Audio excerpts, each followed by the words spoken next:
So, you mentioned that you wanted to quit smoking. First of all, why?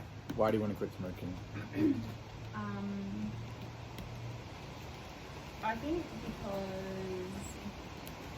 like, in a lot of other areas of my life, most of the time anyway, like, I am really trying to kind of treat myself better and, like, be kind of healthier and stuff.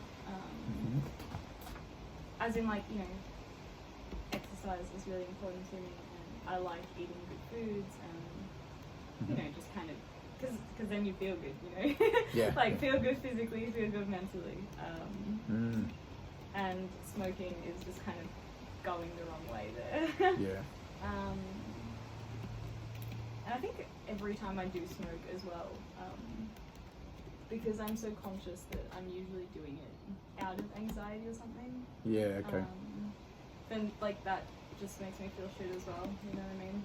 Right. Because then I'm like, oh, fuck, like, you know, feel bad, so I smoke, but, like, knowing it's not, like, a solution or anything, you know what I mean? It's just, like, a stupid thing to do. Yeah, that yeah. makes sense, so... Okay. Yeah, it's just recipe for feeling shit, really. Yeah, okay. So why do you think anxiety... Because you just kind of said it doesn't work. Like, it doesn't... I mean, well, short term it works. Short term solves, like, social anxiety and stuff. But, Yeah, okay. which I think that's obviously the issue, because, like, Okay. in the moment, it's like, I don't care if I feel shit the next morning or whatever. Like, in the moment, I just want this feeling to go away. So I smoke, and then the next morning, after I've been fucking chain smoking all night, then I feel really shit about it. Yeah, yeah. So, yeah. Okay. But it's hard to change it, like, in the moment. Yeah, the impulse, the desire to. Yeah. Okay, so correct me if I'm off, but I feel like there's a long-term, short-term feeling good predicament where it's like I'm choosing a short-term anxiety cure, and then that's like creating a long-term backlog of, like, you know, nicotine and tar and all the bullshit. Yeah, it's like doesn't make you feel great in other ways and stuff. Does that speak to you, or how would you define? Yeah, probably. I just had a thought and then it left. Short term, long term, self-medicating. Yeah.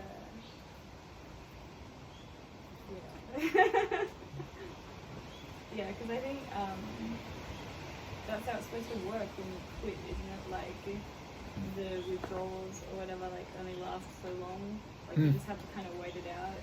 Yeah. And I don't know if it's, like, naive to say it, but I genuinely think I could get past that. Yeah. Not easily, but it's, like, possible. It's just, when, like, that short-term, like, anxiety spike, or if I'm feeling particularly shit. Sometimes, like, you know, when you're feeling really shit, it's like a self-destructive thing as well. Yeah, Which legit. is another thing that I don't care about in the moment. Yeah. But do care about later. Yeah. Yeah. Okay. Yeah, because it's less pain at the time or whatever. Yeah. And it's fuck it. I'll feel better now. Yeah. Okay, let's just imaginate for a minute. Imagine you've gone through the withdrawals. I'll tell you, like, vaguely how long I believe withdrawals last after you imaginate, and then we'll make it even easier. So when you close your eyes and you wake up at home and you've gone through 3 times the amount of time that it usually takes for withdrawals, and you are weeks from having had a cigarette, you've developed different, like, social habits, so that there's, like, something in your hand, coffee or tea in your hand instead of cigarettes, or a notepad, or so, I don't know, something, your wallet or your phones, so your hands are busy or whatever. What will that look like, feel like, and be like when you're past the withdrawals?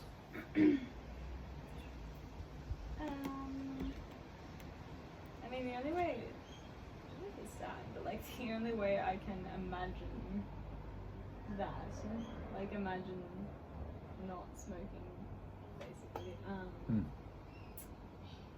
Like, if I imagine that, then I automatically also imagine that like my anxiety's under control. Yeah, you know okay. what I mean? Which might be like unrealistic. No, it's But everything's. if I picture myself like at a bar or something with everybody without smoking, I don't know. I automatically imagine that I'm less kind of anxious and like jittery and Yeah. I don't know. Cool. Yeah.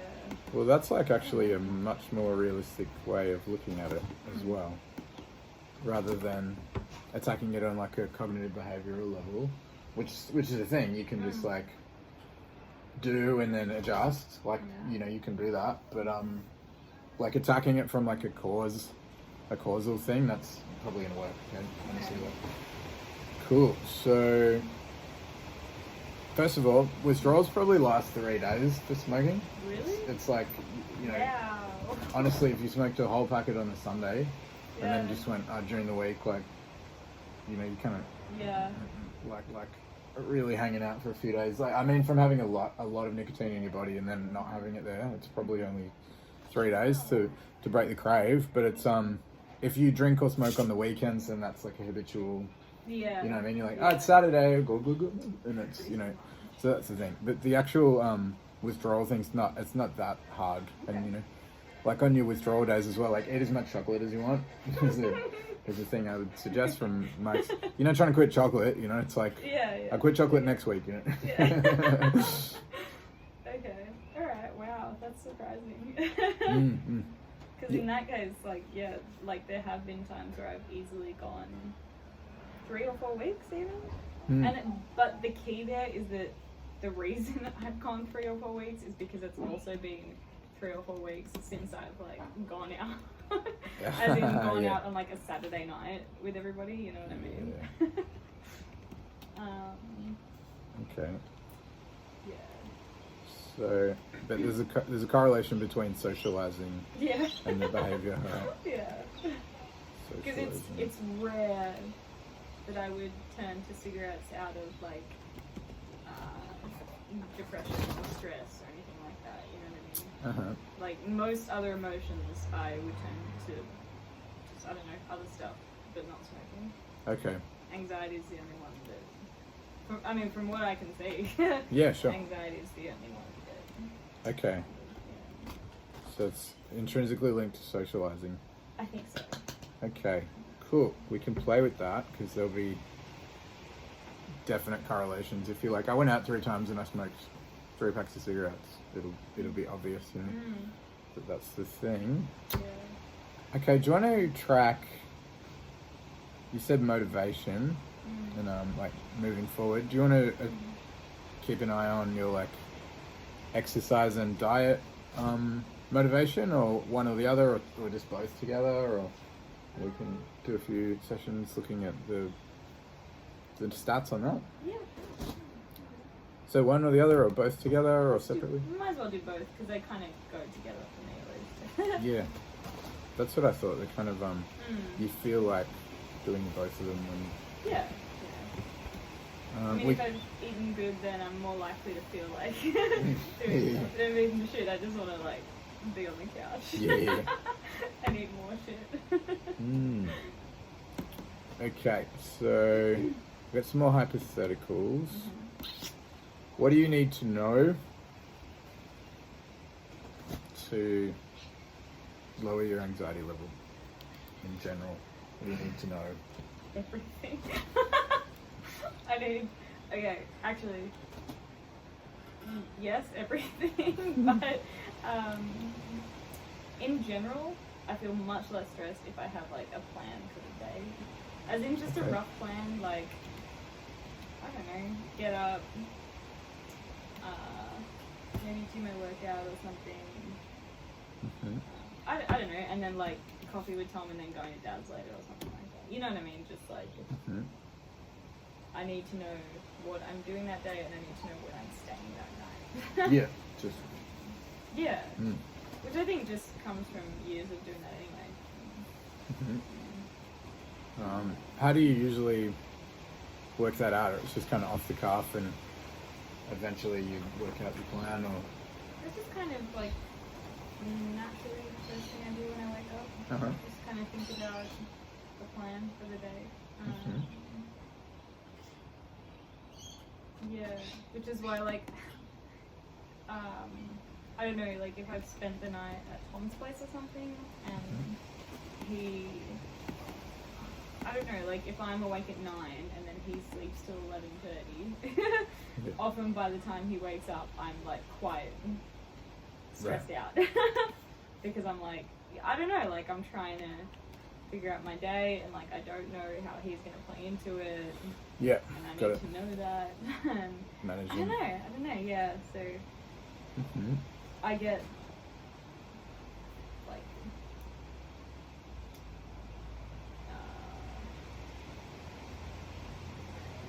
I don't know, like rational behavior goes out the window if I can't like figure out my plan.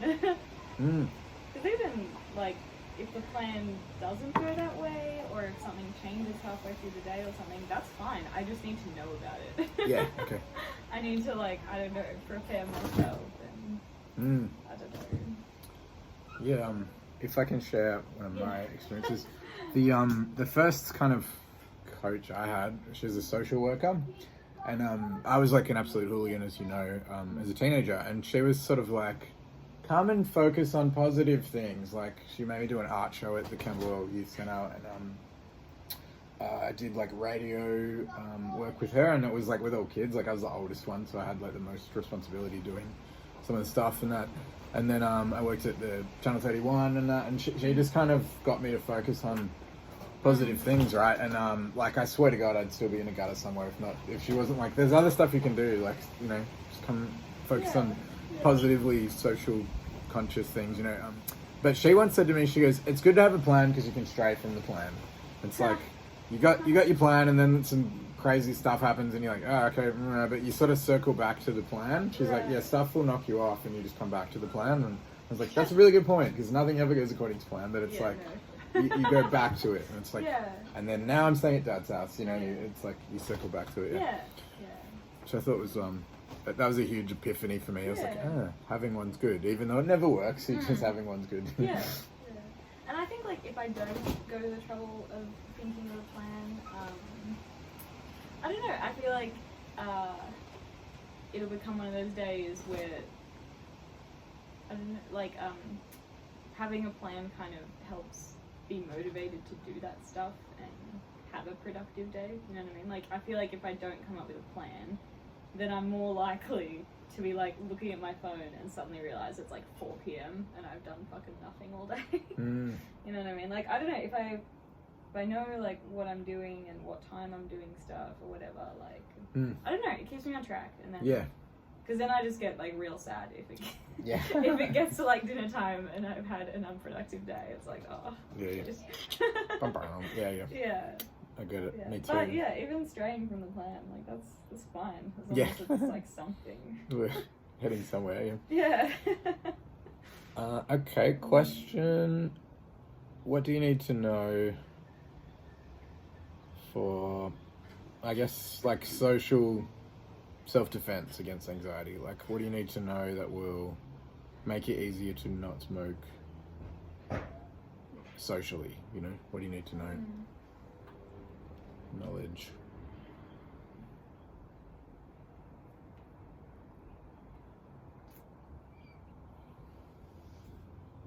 I don't know. Or what knowledge could change the split-second decision to smoke? Oh yeah, what could you upgrade to then be like, okay, now I've got this, and then that's not as much of a thing or whatever. I think patience is part of it, and like being rational. Like if I could, because I think, to be honest, I think part of it when I smoke as well, it is like usually impulsive, and so it is kind of a little bit panicky sometimes, you know what I mean? Because I'm like, I'm anxious and I'm freaking out a bit, and I just don't think. Yeah. So you want to rational thinking instead. Yeah, I think if I could like be patient and like just like pause for a second and just remind myself that like first of all, this feeling and this situation will be over like in a couple hours. You know what I mean? Like there's no reason to panic about this. And second of all, yeah, if I do chain smoke all night, I will feel shit tomorrow. Like that is a fact that we know. Okay. So, yeah, I don't know, just not doing it out of like an impulsive panic, I guess. Yeah. Just, I don't know, being able to think about it for a second and, I don't know, have that willpower, I guess, to pick the better long-term answer. Okay. If that makes sense. I can't remember if that answers the question. Yeah. And actually, a thing about willpower, which I didn't actually know, but willpower is like actually very finite. You only get a certain amount. Yeah. So you might turn down 10 cigarettes. That sounds like a lot to reject. You might turn down 3, but the next 7 it's like, well, I've already had one now, so like, fuck it. Yeah, after that first one, it's, So it's also what willpower you leave the house with. Right. You know, it's like, I've had a heavily like willpower day. I know if I go out tonight, I'm definitely going to smoke, or it's going to be really hard not to smoke. So I don't know, you take a vape or something. I don't know, like some other like, I don't know. A thermos, you know, a thermos of tea or something. Like, okay, herbal tea. Yeah. I don't know. If you think that will work, then we can put that in the plans. I think pulling out a flask of herbal tea in a bar would make me feel more anxious. Because that's much more spotlight. Okay. I have another question. Yeah. What do you need to know for exercise and diet to get you to the next level with that thing? I think something that's really been helping was when I saw that quote that like weirdly resonated with me. That one about do something that your future self will thank you for. That has been something that I've tried to keep in mind, which has really helped. And I changed it actually because I wrote it down on my phone, and I changed it. The original one said do something that your future self will be grateful for. I changed it to one thing because that just felt like so achievable. Yeah. You know what I mean? Like one thing. I do. One thing.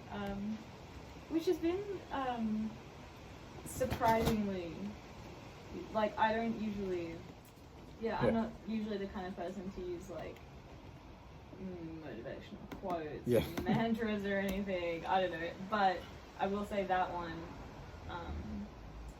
has actually been really helpful in terms of like health and fitness and body and stuff, because it's like even like just eat a banana or something and like your future self, as in yourself in 6 hours, will be thankful. You know what I mean? Like as simple as that. Feels so achievable. So that one's been like really helpful. That's good. Yeah, I think the main stuff now is just a little bit like the smoking thing, like not falling way back on the progress just because of one slip up. You know what I mean? Yeah, definitely. Yeah, as in like just not spiraling because one thing's gone wrong. Consistency. Staying consistent. That's a better word for it. Definitely. Yeah, consistent. Cool. Alright. I'm gonna just ask you now, where do you think you're at on a scale of 1 to 5, what would you say your general anxiety level is? Generalized anxiety. Does that mean like kind of all the time, like at any given time? Let's say for this week, for the week. For this week, I think a 3 is pretty fair. Like kind of worse some days, not so bad other days. This week, to be honest, has been like less anxiety and more just like sad, like Sure. no motivation. You know what I mean? Like the other extreme. Yeah, totally. Like brain got tired of being so anxious, so we just shut down. It's actually stress and yeah, the crash. Legit. But I think in general, probably like a 2 or 3 most. Yeah. Kind of days or weeks or whatever. I think would be a good average. All right.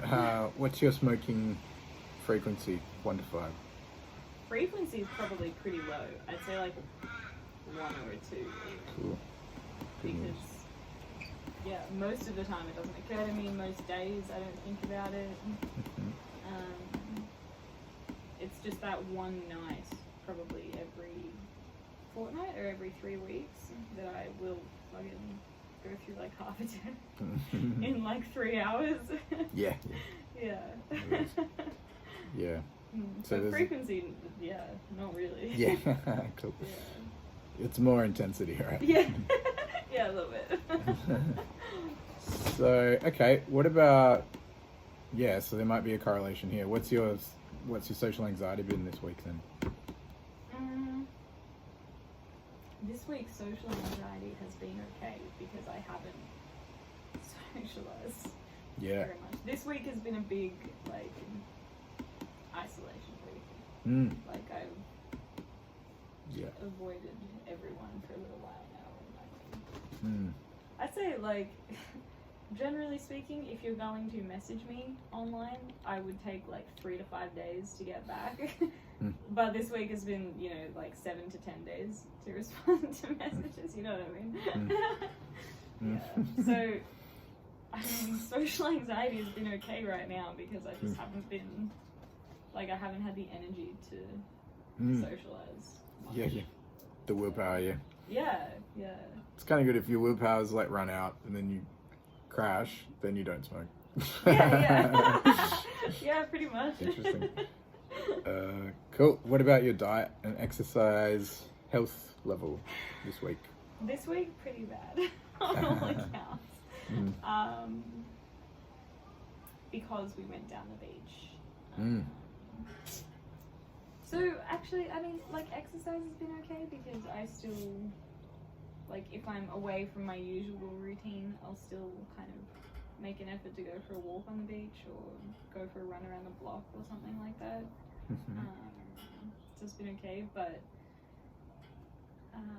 diet has been bad this week. Partly because I have been with Tom and he did not make it easy. Like, not to blame him or anything, but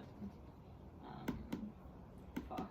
Like, the dude makes pancakes at like 2 a.m. Like, who the fuck's gonna say no to pancakes at 2 a.m.? So yeah, like today I felt like in need of a huge detox because the past couple days have just been like so much junk food.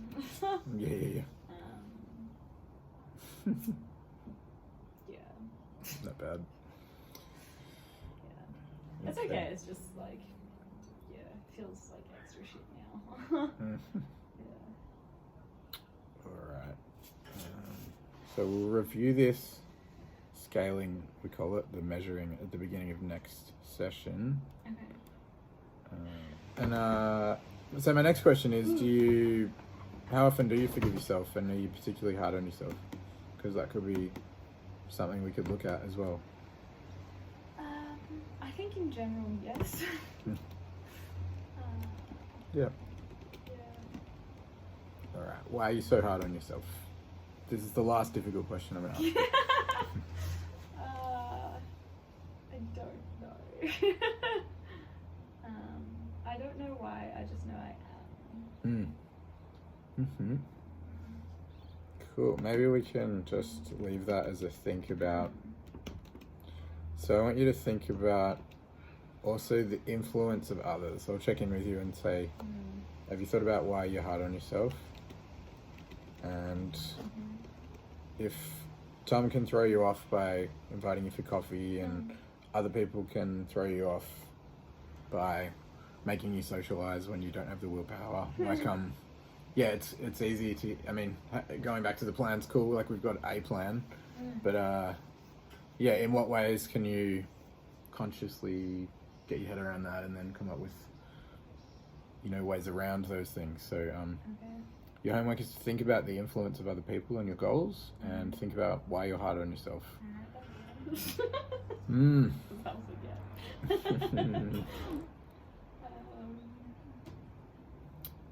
Okay.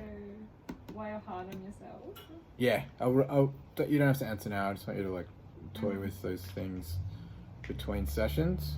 But also, like cognitive behavioral level, what could you do to replace smoking socially, like just in your hands? If it's not a thermos of tea, then what is it? Yeah. I don't know. Fidget spinner.